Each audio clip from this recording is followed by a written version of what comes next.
അപ്പൊ ചില രാഷ്ട്രീയക്കാര് ഈ ജനത്തിനെ പറ്റിച്ചിട്ട് കട്ടുമുടിക്കും. അത് കഴിഞ്ഞിട്ട് ഇവര് ഈ കട്ടുമുടിച്ച് തിന്നും. അത് കഴിഞ്ഞ ഒരു പ്രായക്കാവുമ്പോ ഈ തിന്നതൊക്കെ എല്ലിന്റെ ഇടയിൽ കയറും. അപ്പൊ എല്ലിന്റെ ഇടയിൽ കയറി കഴിയുമ്പോ ഇവര് ഈ തിന്നതൊക്കെ ഈ ജനത്തിന്റെ മേത്തേക്ക് ഛർദ്ദിക്കും. അതിനിപ്പോ നടന്നുകൊണ്ടിരിക്കുന്ന കേരളത്തില് നമുക്ക് വാർത്തകൾ വെച്ച് കഴിഞ്ഞാൽ കാണാൻ പറ്റും ചില കാര്യങ്ങളൊക്കെ. അപ്പൊ അതിലേക്ക് ഞാൻ കൂടുതൽ ഡൈവ് ചെയ്യും. അതിന് മുമ്പ് തന്നെ ഈ ഒരു വീഡിയോ ഒന്ന് കണ്ടോക്കിയേ. എനിക്ക് നിലപാട് മാറ്റാൻ പറ്റത്തില്ല സാറേ. പോയി വല്ല പണിയും നോക്കണോ? താൻ പോയി വല്ല താൻ വർഗീയവാദിയല്ലായിരുന്നു. താൻ പോടോ, തന്റെ പാട്ടിന് പോ. താൻ പോകാൻ പറഞ്ഞ താൻ പൊക്കോളാൻ പറഞ്ഞ പാർട്ടിക്കാരനെ. ഉച്ചഭക്ഷണ വിതരണമൊക്കെ മുടക്കാൻ ശരിയായ കാര്യമാണോ? ഇയാൾ എന്തുവാ പ്രസംഗിക്കുന്നത്? സാർ ഇന്നലെ സംസാരിച്ചല്ലേ? ഇതാണോ പത്രക്കാരുടെ? ഞാൻ സംസാരിച്ചല്ലോ, താനാ സംസാരിച്ചത്. ഇയാൾക്ക് എന്താ വേണ്ട? വഴക്കോട്ടൊക്കെ പറ്റിരിക്കുക എന്തല്ലേ? എന്നല്ല അവിടെ കാണിച്ച പോക്കൽ തന്നെ ഇവിടെ കാണിച്ചാലുണ്ടല്ലോ. താൻ പത്രലേഖന ഓർത്തോണം. എന്റെ അടുത്ത് വന്നേക്കത് മേലാൽ എന്റെ അടുത്ത് വന്നേക്കരുത്. തനിക്ക് ഇഷ്ടമുള്ള എഴുതിയോ. താൻ എം എൽ എ, തന്റെ എം എൽ എ ഒന്നും അല്ല ഞാൻ. താൻ തന്റെ എം എൽ എ. അപ്പൊ ഇതിലിപ്പോ ജി സുധാകരൻ ഇപ്പൊ ഈ വീഡിയോയിൽ മാത്രമല്ല കുറച്ച് ദിവസങ്ങളായിട്ടും ഈ ഇലക്ഷൻ കഴിഞ്ഞ പിന്നെ ഇലക്ഷന് മുമ്പായിട്ട് CPM ആയിട്ട് തെറ്റി തുടങ്ങിയപ്പോട്ട് മാധ്യമങ്ങളോട് എങ്ങനെയാണ് പെരുമാറുന്നതെന്ന് ആൾക്കാർ കണ്ടുണ്ടാവും. അപ്പൊ ഇപ്പൊ പിണറായി ആണെങ്കിൽ അല്ലെങ്കിൽ CPMന്റെ വേറെ CPMൽ ഇപ്പോഴുള്ള നേതാക്കന്മാർ ആരെങ്കിലും ആണെങ്കിൽ ഇപ്പോ ഏഷ്യാനെറ്റ് ന്യൂസും വലതുപക്ഷ മാധ്യമങ്ങളൊക്കെ അങ്ങോട്ട് പൊരിച്ചടക്കും. പറഞ്ഞില്ല, ഇപ്പോ ജി സുധാകരൻ CPMന്ന് പോയി CPMനെതിരെ പറയണോണ്ടും കോൺഗ്രസിനൊപ്പം നിൽക്കണോണ്ടും മാധ്യമങ്ങൾക്ക് കുഴപ്പമില്ല. പറഞ്ഞ മനസ്സിലായില്ല. അത് ജി സുധാകരന്റെ കാര്യം മാത്രമല്ല, ഇപ്പൊ സതീശനാണെങ്കിലും അല്ലെങ്കിൽ ഇപ്പൊ സുരേഷ് ഗോപി ആണെങ്കിലും മാധ്യമങ്ങൾ എന്ത് പറഞ്ഞാലും പിണറായി പറഞ്ഞ അത്രയും കുഴപ്പമില്ല മാധ്യമങ്ങൾക്ക്. പറഞ്ഞ മനസ്സിലായി. അത് വേറെ സൈഡ്.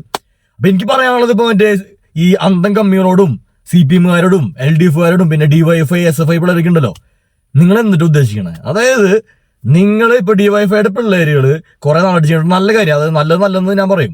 ഒരു നല്ല കാര്യമാണ് ഈ ഗവൺമെന്റ് ഹോസ്പിറ്റലുകള് പൊതിച്ചോറ് കൊടുക്കല്. അത് നിർത്താണ്ട് എല്ലാവർക്കും കൊടുക്കേണ്ടത് നല്ല കാര്യം. ഇപ്പൊ എന്റെ വീട്ടിൽ വന്നവര് വാങ്ങാറുണ്ട് പൊതിച്ചോറൊക്കെ, നമ്മൾ കൊടുക്കാറുണ്ട്. നമുക്ക് കുഴപ്പമൊന്നുമില്ല, നല്ല കാര്യം. അത് വലിയൊരു കാര്യം. അതായത് ഇപ്പൊ നമുക്ക് വലിയ കാര്യമല്ല, പക്ഷെ ഇത് കിട്ടുന്ന ആൾക്കാർക്ക്, അതായത് ഈ ഓരോ ഇതിന് അന്നം കിട്ടണ അതായത് സാധാരണക്കാരൊക്കെ ആയിരിക്കും ഇത് കിട്ടുന്നുണ്ടാവും. പറഞ്ഞ മനസ്സിലായി. ഇപ്പൊ പൈസ ഉള്ള ഒരു കാര്യത്തിന് നിൽക്കാണ്ട് പുറത്ത് വാങ്ങി കഴിക്കും. പറഞ്ഞ മനസ്സിലായില്ലേ? അപ്പോ ഇതൊരു നല്ല ഏർപ്പാടാണ്. അപ്പൊ ജി സുധാകരൻ പറയണത് ഈ രാഷ്ട്രീയ സംഘടനകള് ഹോസ്പിറ്റലിൽ കയറി അല്ലെങ്കിൽ മെഡിക്കൽ കോളേജിൽ കയറി ഇതുപോലത്തെ ഭക്ഷണം കൊടുക്കേണ്ട ആവശ്യമില്ല, അത് ഗവൺമെന്റ് ചെയ്തോളും. അപ്പൊ ആൾ ഉദ്ദേശിക്കുന്നത് ആളുടെ വാക്കുകളിൽ പിഴവുകളില്ലെങ്കിലും ആൾ ഉദ്ദേശിച്ച കാര്യം വേറെ ഒന്നല്ല. DYFI ആണല്ലോ പൊതിച്ചോറ് കൊടുക്കുന്നത്. പേര് കേട്ടേക്കണം എല്ലാവരും, CPMന്റെ യുവജന സംഘടന ആയതുകൊണ്ട്. അപ്പോൾ DYFIക്കാരെ കയറ്റരുത്. അത് മാത്രമല്ല, എങ്ങനെ ഇപ്പൊ പൊതിച്ചോറ് കൊടുക്കുമ്പോൾ ഒബ്വിയസ്ലി കുറച്ച് ആൾക്കാരെങ്കിലും ഇവർക്ക് വോട്ട് ചെയ്യാൻ തോന്നും. അത് നാച്ചുറലായിട്ട് കാര്യമാണ്. പിന്നെ ഇവർ കൊടി കൊത്തിട്ടാണ് ഇവർ വണ്ടി കൊണ്ട് പോകും. അതിലിപ്പോ തെറ്റ് പറയാൻ പറ്റില്ല. പറഞ്ഞ മനസ്സിലായില്ലേ? ഇവര് നല്ല കാര്യം ചെയ്യുമ്പോ ഇപ്പൊ ആരെങ്കിലും നല്ല കാര്യം ചെയ്യുമ്പോ പേര് പറയില്ലേ? അത്ര വലിയ പുണ്യാളന്മാരൊന്നും ഇല്ല പേര് പറയാണ്ട് ചെയ്യുന്ന ആൾക്കാർ. അപ്പോ DYFIക്കാർ കൊടുക്കണ ഒരു ഏർപ്പാടിനാണ് ഈ ജി സുധാകരൻ ഉദ്ദേശിച്ചത്. പറഞ്ഞ മനസ്സിലായില്ല. അല്ലാണ്ട് ഗവൺമെന്റ് കൊടുത്തോളാം എന്നോ അല്ലെങ്കിൽ മറ്റൊന്നല്ല ആളുടെ വിഷയം. ആള് പറഞ്ഞ കാര്യങ്ങൾ വാക്കുകൾ കറക്റ്റ് ആണെങ്കിലും ആളുടെ ഉള്ളടക്കം ഈ DYFIനെ ഉദ്ദേശിച്ച് തന്നെയാണ് പറഞ്ഞത്. DYFIക്കാർ അങ്ങനെ ചെയ്യുമ്പോ അത് CPMനൊരു ഗുണമാണ്, അല്ലെങ്കിൽ ഒരു എന്താ പറയാ ജനങ്ങളിലേക്കുള്ള ഒരു അറ്റാച്ച്മെന്റ് ആണെന്ന് ജി സുധാകരൻ അറിയാം. പറഞ്ഞ മനസ്സിലായില്ലേ? അപ്പൊ ജി സുധാകരൻ ഇങ്ങനെയൊക്കെ ചെയ്യണമെന്ന് കാര്യം എന്ന് വെച്ചാൽ ആൾക്ക് കോൺഗ്രസിനെ സഹായിക്കാൻ എല്ലാവരും ഇതൊക്കെ ചെയ്യണത്. അത് ആൾക്കാർ മനസ്സിലാക്കുക, പ്രത്യേകിച്ച് അന്തം കമ്മികൾ മനസ്സിലാക്കുക. ഈ ജി സുധാകരൻ CPMന്ന് പോയിട്ട് കോൺഗ്രസിന്റെ ഇതിൽ ജയിച്ചു കഴിഞ്ഞപ്പോ ആളതിന് മുമ്പ് തന്നെ എനിക്ക് മനസ്സിലായ കാര്യം, ശരിക്കും ആളുടെ ലക്ഷ്യം CPMനെ തകർത്തിട്ട് BJPനെ വളർത്തല. പറഞ്ഞ മനസ്സിലായി. എനിക്ക് പല കാര്യങ്ങളിൽ നിന്നും ആളുടെ പ്രസ്താവനകളിൽ നിന്നും ആളുടെ പെരുമാറ്റത്തിൽ എനിക്ക് മനസ്സിലായ കാര്യം, എന്റെ പേഴ്സണൽ കാര്യമാണ് ഞാൻ പറഞ്ഞത്. എനിക്ക് മനസ്സിലായ കാര്യം, ആള് കോൺഗ്രസിനെ പ്രത്യക്ഷത്തിൽ കോൺഗ്രസിനൊപ്പം നിൽക്കുന്നുണ്ടെങ്കിലും ഇനി ഒരു 5 വർഷം കഴിയുമ്പോൾ അടുത്ത ഇലക്ഷൻ ഉണ്ടാവും, ആൾ ഡെഫിനറ്റ്ലി എന്റെ അഭിപ്രായത്തിൽ ഡെഫിനറ്റ്ലി ആൾ BJPയിലേക്ക് പോകാനാണ് ചാൻസ്. ആളുടെ സംസാരത്തിൽ നിന്നും പല കാര്യങ്ങളും. ആള് മാത്രമല്ല, CPMത്തെ പല നേതാക്കന്മാരും, പ്രത്യേകിച്ച് ഹിന്ദു നേതാക്കന്മാരും ഒക്കെ. EP ജയരാജനെയും എനിക്ക് സംശയമുണ്ട്.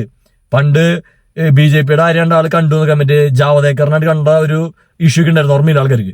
അതുപോലെ തന്നെ ആളിപ്പോ എടുക്കുന്ന ചില നിലപാടുകളും, അല്ലെങ്കിൽ ഇപ്പോൾ ആള് CPMന്റെ എന്തോ കേന്ദ്ര കമ്മിറ്റി മീറ്റിംഗിൽ നിന്നൊക്കെ വിട്ടു നിന്നുണ്ടായി ന്യൂസിലുണ്ടായി, ആൾ ഡൽഹിക്ക് പോവാതിരിക്കുക, അങ്ങനെയൊക്കെ. അപ്പൊ പല കാര്യങ്ങളും. അപ്പൊ അങ്ങനെ ഒരുപാട് പേര് ഈ CPMൽ നിന്ന് ഇങ്ങോട്ട് പോവാൻ നിൽക്കുന്നുണ്ടെന്നാണ് എനിക്ക് മനസ്സിലാക്കാൻ കഴിഞ്ഞ കാര്യം എന്റെ ബുദ്ധിയിൽ. പറഞ്ഞ മനസ്സിലായില്ലേ?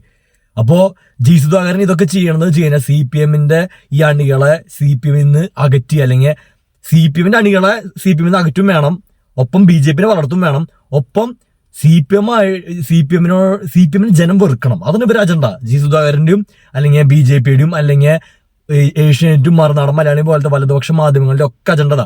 കോൺഗ്രസ്സുകാർക്ക് അങ്ങനത്തെ ഒരു അജണ്ട കോൺഗ്രസ്സുകാർക്കുള്ള അജണ്ട CPM-നെ ജനം വെറുക്കണം, പക്ഷെ അവിടെ BJP വളരണമെന്ന് കോൺഗ്രസ് ആഗ്രഹിക്കില്ല. പക്ഷേ CPM-നെ ജനം വെറുക്കണമെന്ന് കോൺഗ്രസ്സുകാർ ആഗ്രഹിക്കുമ്പോൾ ഓട്ടോമാറ്റിക്കലി ഒരു വിഭാഗം ജനങ്ങൾ കോൺഗ്രസിനൊപ്പം നിൽക്കില്ല. കോൺഗ്രസിനോട് വെറുപ്പുള്ള ആൾക്കാർ CPM-ന് വെറുതെ അവർ ഓട്ടോമാറ്റിക്കലി BJP-ക്ക് പോകും. പറഞ്ഞു മനസ്സിലായി. അപ്പോൾ ഇൻഡയറക്റ്റ് ആയിട്ട് കോൺഗ്രസും ഇതിന് ചുക്കാൻ പിടിക്കുന്നുണ്ട്. ഞാൻ പറഞ്ഞ കാര്യം മനസ്സിലായില്ലേ? അപ്പോൾ ഈ ഡിവൈഫൈക്കാർക്ക് നിങ്ങൾക്ക് എന്താ നട്ടലിന് ഉറപ്പില്ല. നിങ്ങൾക്ക് വലിയ ഉച്ചിട്ടുള്ള ആൾക്കാരായിരുന്നല്ല ഈ ജി സുധാകരൻ ഇത്ര നല്ലൊരു കാര്യം നിങ്ങൾ ചെയ്തതിന് ഇത്രയ്ക്ക് അധിക്ഷേപിച്ച് പറഞ്ഞിട്ട് മിണ്ടാട്ടല്ലേ. ഒപ്പം തന്നെ പിണറായി വിജയൻ MV ഗോവിന്ദനൊക്കെ എവിടെയാ? അതായത് നിങ്ങളുടെ യുവജന സംഘടനയിലത്തെ പിള്ളേർ ചെയ്യുന്ന നല്ല കാര്യത്തിന് നിങ്ങളുടെ പാർട്ടിയിലുണ്ടായ മുൻ ഒരു വ്യക്തി പോയിട്ട് ഇങ്ങനെ അധിക്ഷേപിക്കും, അല്ലെങ്കിൽ നിങ്ങളിങ്ങനെ ഇത്രയ്ക്കും നല്ല കാര്യത്തിന് നിങ്ങൾ മനസ്സിലാക്കണം. ജനങ്ങൾക്കാണ് ഇത് ഇല്ലാണ്ടാവണം. ഇപ്പോൾ ഗവൺമെന്റിന് ഇത്രയും വരുന്ന ആൾക്കാർക്ക് ഭക്ഷണം ഫ്രീ ആയിട്ട് കൊടുക്കാൻ പറ്റും എനിക്ക് തോന്നണില്ല. അത് മുസ്ലിം ലീഗിന്റെ MLA വന്ന് പറഞ്ഞു അത് സാധ്യമായിട്ടുള്ള കാര്യമില്ലാന്ന്. അപ്പോ ജനങ്ങൾക്ക് ഉള്ളൊരു ഇഷ്യൂയും കൂടിയാണിത്. ഒപ്പം തന്നെ പിണറായി വിജയൻ MV ഗോവിന്ദന് നിങ്ങളുടെ പാർട്ടിയുടെ യുവജന സംഘടനക്കാർ ചെയ്യുന്ന നല്ല കാര്യത്തിന്, വളരെ നല്ല കാര്യത്തിന്, പൊതുജനത്തിന് ഗുണമുള്ളൊരു നല്ല കാര്യത്തിന് ഇങ്ങനെ ഒരാൾ അധിക്ഷേപിക്കുമ്പോൾ മിണ്ടാണ്ടിരിക്കുക നിങ്ങള്. അല്ലെങ്കിൽ എല്ലാ കാര്യത്തിനും വലിയ ഘോര സംസാരിക്കുന്ന ആൾക്കാരാണല്ലോ പിണറായി വിജയനൊക്കെ എവിടെയാ ശക്തമായിട്ട് വന്ന് DYFIക്ക് പിന്തുണ കൊടുക്കേണ്ടതല്ലേ? ഒരു മിണ്ടാട്ടല്ലേ? പറഞ്ഞ മനസ്സിലായില്ലേ? വെറുതെ കുറെ അദാനി വിഴിഞ്ഞം മറ്റത് പറഞ്ഞിട്ട് കാര്യമില്ല. ഇതുപോലെ ജനങ്ങളായിട്ടുള്ള എന്താ പറയാ ആ ഒരു കണക്ഷൻ പോണ കാര്യങ്ങളാണ് നിർബന്ധമായിട്ട് ഇടപെടേണ്ടത്. പറഞ്ഞ മനസ്സിലായി. ഇപ്പൊ അദാനിയുടെ കാര്യം വരുമ്പോൾ അത്രയ്ക്ക് ജനമായിട്ട് ഇൻവോൾവ്മെന്റ് വരുന്നില്ല. അതൊക്കെ ഒരു വികസന സൈഡാ, അഴിമതി സൈഡാ. പക്ഷെ ജനമായിട്ട് കണക്ട് ചെയ്യുന്ന ഇതുപോലത്തെ വിഷയങ്ങൾ ശക്തമായിട്ട് ജി സുധാകരനെതിരെ വരണം. ഇപ്പൊ പിണറായി വിജയൻ മറ്റേ പ്രതിപക്ഷ നേതാവായിട്ട് സത്യപ്രതിജ്ഞ ചെയ്ത സമയത്ത് ജി സുധാകരനായിരുന്നു മറ്റേ താൽക്കാലിക സ്പീക്കർ, അങ്ങനെ എന്തോ ആയിരുന്നു. അപ്പൊ അവിടെ പോയപ്പോ ജി സുധാകരൻ കുഞ്ഞു നിന്നു പിണറായിയുടെ മുമ്പിൽ. പിണറായി ഇവര് തമ്മിലൊക്കെ ഒരു കുഴപ്പമില്ല.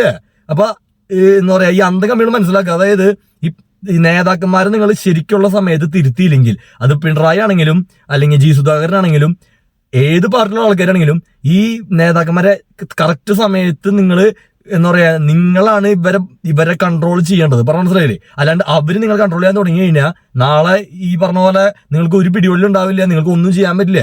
പറഞ്ഞ മനസ്സിലായില്ല? അവർ തിരിഞ്ഞു നോക്കില്ല, അവരുടെ പോക്കറ്റ് വീർപ്പിച്ച് അല്ലെങ്കിൽ അവരുടെ കാര്യം നടത്തി പോകും. അപ്പൊ ശ്രദ്ധിച്ച് കാര്യങ്ങൾ ചെയ്യാ. ഈ CPM-മാരും മര്യാദയ്ക്ക് കാര്യങ്ങൾ ചെയ്തില്ലെങ്കിൽ എന്തുണ്ടാവുക വെച്ചാൽ അടുത്ത 5 വർഷം കഴിയുമ്പോൾ ഞാൻ മുമ്പൊരു വീഡിയോയിൽ പറഞ്ഞ പോലെ നിങ്ങൾ പ്രതിപക്ഷത്തും ഉണ്ടാവില്ല, നിങ്ങൾ CPI പോലത്തെ ഘടകകക്ഷിയായി ചുരുങ്ങും. അപ്പൊ ശ്രദ്ധിച്ച് കാര്യങ്ങൾ ചെയ്താൽ ദുഃഖിക്കേണ്ട ആവശ്യമില്ല. ഇതുപോലത്തെ ജി സുധാകരനെ പോലത്തെ ആൾക്കാർക്ക് നിലയ്ക്ക് നിർത്തിയില്ലെങ്കിൽ നിങ്ങളുടെ പാർട്ടിയിൽ നിന്ന് പോയി ഇപ്പൊ നിങ്ങൾക്ക് നല്ല പ്രതിഷേധം ചെയ്ത ആളെ വായടപ്പിക്കാനുള്ള നട്ടലൊന്നും ഇല്ലേ? DYFIക്കാരെ വേണമെങ്കിൽ കാര്യങ്ങൾക്ക് ചെയ്ത് മുന്നോട്ട് പോയി നിങ്ങൾക്ക് ഇവിടെ നിലനിൽക്കാം, അല്ലെങ്കിൽ പറഞ്ഞ ഘടകകക്ഷിയായിട്ട് നിൽക്കാം.